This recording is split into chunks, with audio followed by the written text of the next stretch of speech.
Good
morning and good evening, fellow doctors and colleagues. For today's Dr. Sheng-Po retirement virtual webinar, we're honored to introduce Professor Pankaj Chabadi as our invited speaker. Professor Pankaj Chabadi is a head and neck cancer surgeon and deputy director at Taka Memorial Center, Mumbai. He has been invited as invited faculties in 44 institutes in 32 countries. He is the editor of the textbook of head and neck surgery. He is the associated editor of the International Journal of Head and Neck Surgery. He has authored more than 200 papers in international peer-reviewed journals. His main area of interest is prevention and early detection of oral cancer. Professor Pankaj Chabadi is also the director of International Federation of Head and Neck Oncologic Society. Today, Professor Pankaj Chabadi's presenting topic is high impact research in low resources settings. Please give a round of applause to welcome Professor Pankaj Chabadi.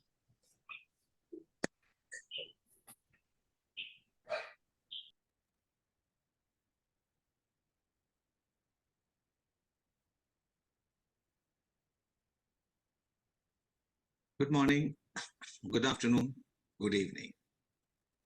I, Professor Pankaj Chaturvedi from Tata Memorial Hospital and Director of IFNOS, is going to speak on high impact research in low resource setting. Now, you must be wondering that why I'm using the word low resource setting. I'm using this word because in next 2 decades, most of the world will be living in the low and middle income countries, and most of the cancers in terms of absolute number will be happening in the low resource setting, which together will have 95% of the cancers, but only 5% of the resources to deal with it. Similarly, if you look at the number of research that is needed in this low resource setting, is far below expectation. And if you look at the number of research conducted for the Lancet Oncology in China, India, Russia, is far below UK and US. And that is why the time has come when China, India, Russia, and the low middle income countries have to give a lot of focus on doing research.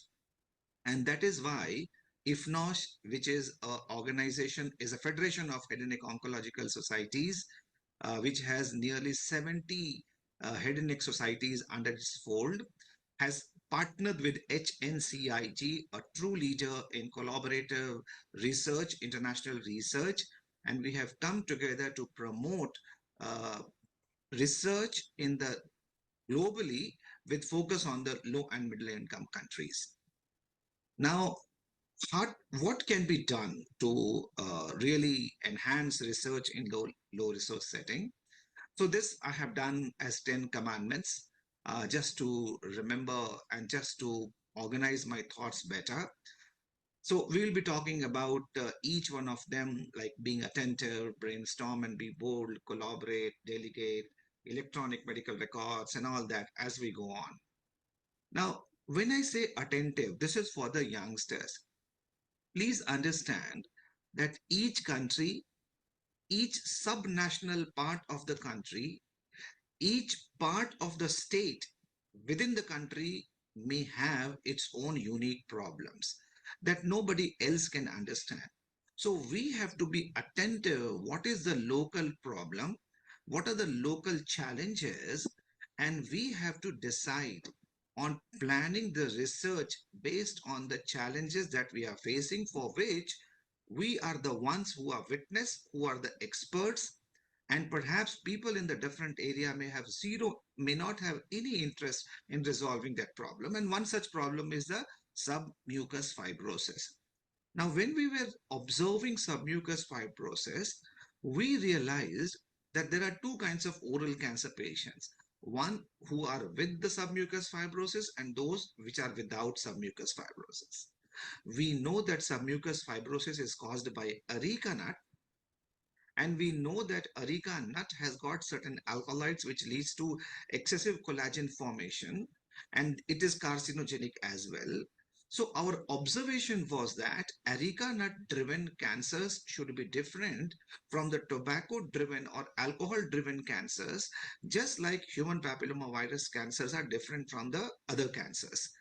So with that aim, we did a study and we found that areca nut driven cancers, that is cancers with some mucous fibrosis, they have better prognosis compared to those who do not have some mucous fibrosis.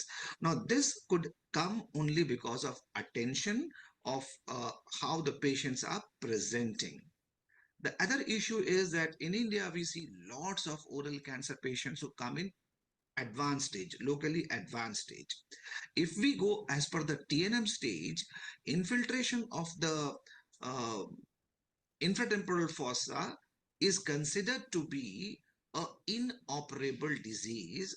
However, what we realize that those patients who are coming with certain extent of infratemporal fossa, which is uh, less below the sigmoid notch, or which is not going high into the infratemporal fossa, those are the patients which are resectable. With that aim, we did a study and we found that patients in whom the disease was limited to the low infratemporal fossa, if we were able to do a resection, if they were N0, and if we could achieve a negative margin, then in those patients, the chances of survival was equivalent to a stage 3 oral cancer or stage 4A oral cancer. So you can imagine that by doing a simple study, which was so common here, without any cost involved, we were able to answer the question whether oral cancer with limited infratemporal fossa involvement, whether it is suitable for surgery or should we put it as a uh, induction chemotherapy or for palliative therapy. So all those options were very clear after this study was done. Now the next question is that many a times you have a wonderful idea, but you may be very passionate about that. But when you brainstorm with your people, you come to realize that either the idea is worth pursuing or the idea is not worth pursuing. Those ideas that are worth pursuing should be taken forward with boldness. And one such example was elective versus therapeutic neck dissection in our hospital, a single center randomized control trial. We found that doing neck dissection improves the survival by 12% and disease-free survival by 23.6%. Now, one of the premise of the management of the occult metastasis was doing the sonography of the neck for identification of the occult metastasis. In this study, we found that sonography does no good. That means sonography led surveillance of the neck does not benefit the patients. And this single study gave us level 1 evidence that if we do elective neck dissection, we improve the survival, and there is no role of observation for N0 neck, and further there is no role of sonography in the surveillance of the neck management. The other bold study that we did was that we keep doing frozen section, and we there are multiple meta-analysis, there is systematic review that frozen section guided revision of the margin does not confer any survival benefit. So what we are doing, and we did that, we had two cohorts of the patient where we did not do sonography, but we just did the gross examination, and based on the gross examination, if the margin was less than 7 millimeter, we did the revision. And if the margin was more than 7 millimeter on gross examination, we did not do any revision. By doing that, we found two cohorts of the patient where frozen section was done and the other where frozen section was not done. The the group where frozen section was not done, they had the similar survival, similar margin outcome compared to the gross examination. However, in the absence of randomized controlled trial, it cannot be accepted as a standard of care. And that is why we are now conducting a randomized controlled trial, multicentric phase 3 RCT, to demonstrate whether frozen section is truly beneficial for intraoperative margin control or not. Now, another issue is that in the low, middle, and middle income countries, do we have enough resources to do the basic research or laboratory research? And here I would say that even when in Tata we started doing the uh, basic research, our own lab was not equipped. So what my guidance to the low and middle income country, our colleagues, will be that you collaborate with centers where patients are not there, but lab is there, scientists are there, technology is there, capability is there. If you do that, they are also benefited by getting tissue sample, blood samples, and then your patient details. And you are benefited because you may not have the laboratory facility yourself, but you are able to use somebody else who has infrastructure and they can take your idea forward. And many such collaborative studies are going on Tata Memorial Center. And again, I would say that it is very important if you do indigenization of the treatment, because sometimes importing the treatment adds to the cost of the treatment because you have customs value and then you have import duty and everything. So by doing this collaboration with internal organization, national organization, one example is the CAR T cell therapy, which is 1/10 of the cost what it would happen when I had to import the treatment for US. So collaboration takes away the need of establishing the capability within your own center. However, this allows you to collaborate with others, people with multiple capabilities, with multiple labs, multiple partners, so that your idea can be taken forward without any budgetary constraint that your institution might be facing. And one such example is that one of the partners, they have very good infrastructure for doing the circulating tumor cells. So we partnered with them, and what we found that even in early oral cancer, there are circulating tumor cells. In advanced, certainly there are many. And only circulating tumor cells, if we use the cutoff of 13 CTC, then it was a predictor of outcome. So you can imagine that the whole concept of minimum residual disease is not that you have found negative margin. Now we know that there are circulating tumor cells which are there in the blood, and if those cells are there, they are related to poorer survival and recurrence of the disease. One another issue which is very, very important, that is delegate. I would suggest that if you really want to do more research in your lab, you should delegate the authorship, you should delegate the responsibility of writing the paper, conducting the research to your juniors. If you are able to delegate your responsibility of writing the papers to the juniors, trust me, you will have very, very high quality research, high number of research that will come in a smaller period of time. Moreover, you are empowering the youngsters and the younger faculty for future leaders, and that is how you will create a legacy in the institution. One thing that I would suggest to all my colleagues in the low and middle income countries, please invest on the electronic medical record. This is one thing that we have realized is that it allows you to prospectively collect the data, and then if you want to analyze them, the entire data is on your fingertip. Trust me, when electronic medical records came, doctors were very upset in Tata Hospital, saying that it will take away too much of time, it is too laborious, too time consuming, too complicated. But slowly we all got used to it, and today we have a very, very nice electronic medical record. And based on that electronic medical record, we are able to publish multiple papers every month, every year by analyzing those data, which are prospectively collected, and they are all collected in synoptic form.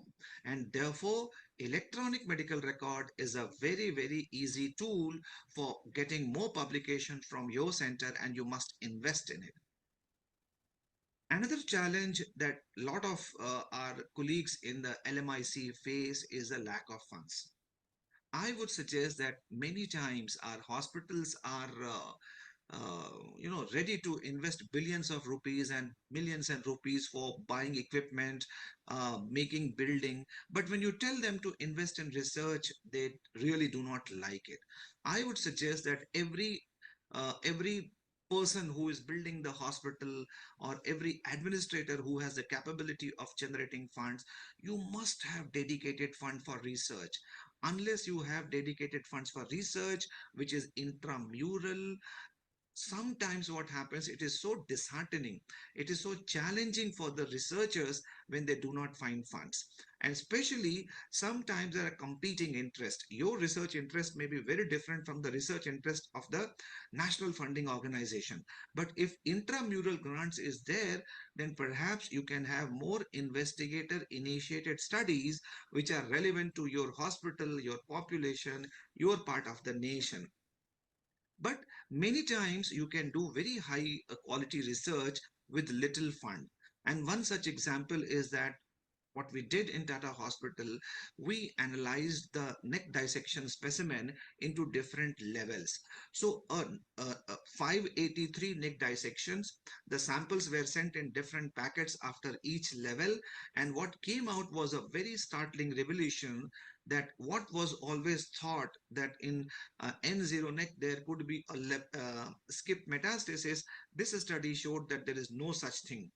There is no skip metastasis in oral cancer patients where there is absence of metastasis in level 1, level 2, level 3. So it is unlikely that you will have level 4 metastasis. And therefore, in clinically N0 neck, doing level 1 to level 3 is safe. And for N plus neck, perhaps level 1 to level 4 is 5. And level uh, 5 can be spared in some, but at least level 1 to level 4 can be done. And what we found in this study, that level 5 metastasis correlates with level 2 metastasis. Simple study, largest study ever done for the neck metastasis, done without any cost. This is another study. Lot of patients in Tata Hospital come with locally advanced cancer, and these cancers are sometimes unresectable or borderline resectable. When I say borderline resectable, means that if you show these patients to uh, three different doctors, perhaps three different opinions will come. Such patients, we thought that perhaps we should give induction chemotherapy.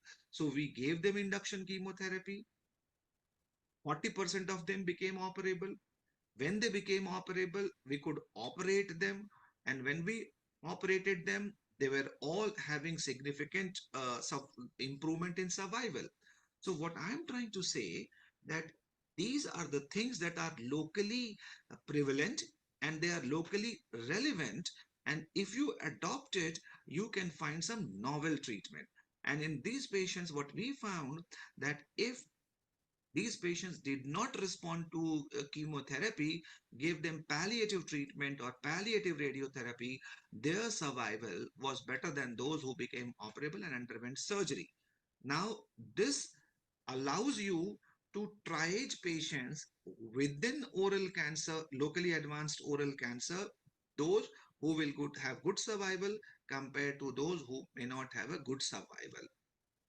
One more suggestion that I would like to give is to concentrate on site specialization. What we have realized, that when you do site specialization, oral cancer, laryngeal cancer, thyroid cancer, skull base, then newer ideas come. Because now I'm realizing that within oral cancer, the research is progressing very fast and it is very difficult to keep pace. Thyroid cancer, people who are concentrating, they themselves are uh, burdened with so much of emerging data. And therefore, when you restrict to one specialty, one area of interest, you get more ideas. And one such example is that if you get an idea, if you are focused, perhaps you can speak to your radiation oncologist, you speak to the medical oncologist, and some of the path-breaking research that have changed the practice globally in medical oncology, in chemotherapy, we have uh, done it in Tata Hospital, and these studies are done with a very, very low cost investment, and they have been done with a great benefit to the society. And one such study is a low dose immunotherapy study that has been recently published, and it is truly a novel study which brings down the cost of the chemotherapy at one-fourth of the cost without compromising on the survival. Now, last two slides, it's very, very important that uh, you should aim at good H index if you are working in an academic center. And when you work in an academic center, H index comes when you are conducting the trials, you are conducting the studies that have a public health impact, because public health impact studies are often cited, and if they are cited, they actually change the practice. So like one such example is our studies done for breast cancer screening, cervical cancer screening. They are very, very highly cited studies because they have public health implication. So try to do studies on subjects or issues or patients which are very common problems and which can have a significant impact in the way the cancer is treated, and that is how they'll be cited more and you will have more H index. Because why public health is impact, there's no point in doing research which does not translate into more survival or better life. Like for example, we have so much of data for molecular carcinogenesis of oral cancer, but even today we have so many patients dying of oral cancer, and none of these has actually translated into clinical benefits. So what is important, that our research should be based on need, not the greed for doing more research. And I is very, very important. Stands for implementation. Whatever you do, the research in cancer care or cancer control, it should be implementable. No point in trying to come up with a conclusion which is non-implementable. And that is why in Tata Hospital, whatever we do, like an implementable research, it immediately is taken up by the whole country, because we have cancer hospital in different parts of India, and we work with the several state governments for enhancing their cancer care and control. Last slide. Ultimately, whether you do research or you don't do research, you should be happy. Happiness is the most important thing. Don't do research for the sake of it, and be what you are and love people the way they are. If somebody is not doing research, don't force him to do it. If you are not designed for research, please don't do it. You have to enjoy your work. whether you do research or you do clinical work. And when you do that, you don't feel tired. Now, work towards making sustainable impact in your sphere even after you are dead and gone. And research is one thing that really makes sustainable impact when you are dead and gone. If you are having a path breaking research, at the end, I would say thank you for joining us, and thank you for listening to me. And let us join hands to conquer cancer. Thank you so much.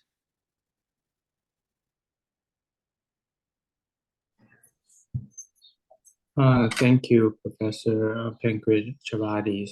Very encouraging to speak about clinical research in low research settings. And now we open to the floor for discussion.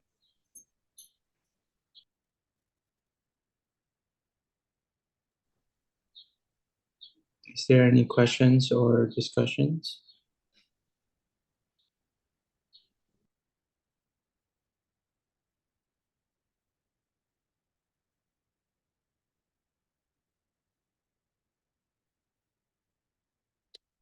Yeah, thank you, Professor Chaturvedi, Professor Pankaj Chaturvedi. Can everybody hear my voice? Yes. And so it's really very encouraging and very provocative, talk. And so I just want to congratulate Professor Pankaj Chaturvedi,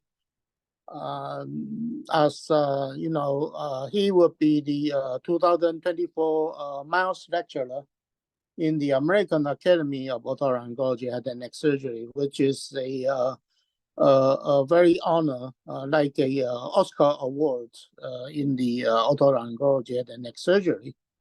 And I think he really deserves it. And I think his talk today is really very encouraging. And although we all practice in not really in Taiwan, is not really in a low-income country. However, in comparison to other countries like especially United States, we are still some years behind, or the resources and everything. We're just some percentage behind the American standard. So we all face the reality. We all face the real world problem, and so how to survive, in your practice, and how to thrill to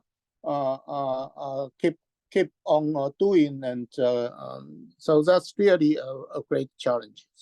And we also have many people like Professor Mao Kang, or Professor Namaya Thapa from very remote area, which is the medicine is much more constrained. So maybe we could ask Professor Momo Kind to give us some comments, or Namaya, please give us some comments as well.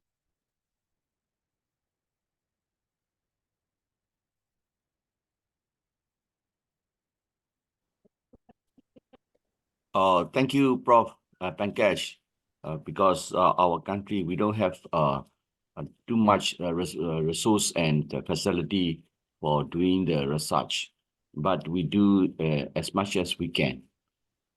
We get a lot of the information from your lectures. Thank you very much, Prof. Pankaj. Thank you.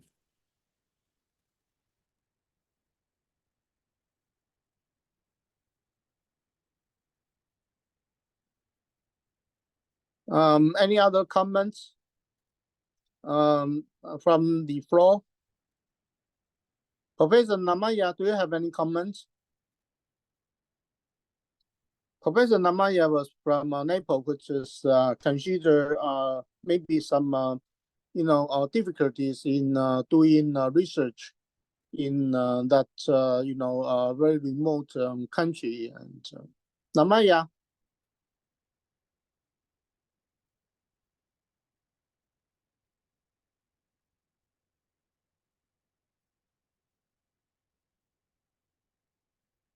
Namaya, can you hear me? Or maybe we could ask, Chimin, are you online now?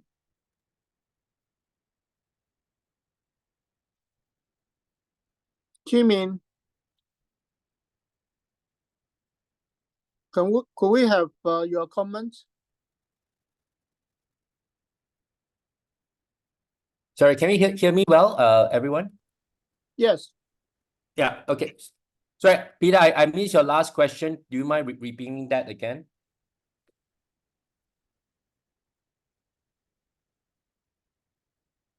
Yeah, I just, maybe you should give us some comments, because I think we all practice in, you practice in Singapore and, in Asia or in other part of the world. As Pankaj pointed out, that there are some areas, really low-income countries, and the medical, resources are really constructed. And then in comparison to United States, we are way behind. So the difficulties in pursuing research in our region is difficult. And can you just give us some comments and different local local resources and opportunities? Yes, please. Yeah, thanks. I think must congratulate Prof. Pankaj and the team for doing high impact research with the resource available. I mean, locally in Singapore, thankfully, we are still fairly there are still opportunity for funding for research, be it clinical or translational research. And I think the key, Peter, is that we should have a kind of working group, because I think individually Singapore we do not have the numbers to do like what they can do in India, where you can do a large multi-center phase 3 studies.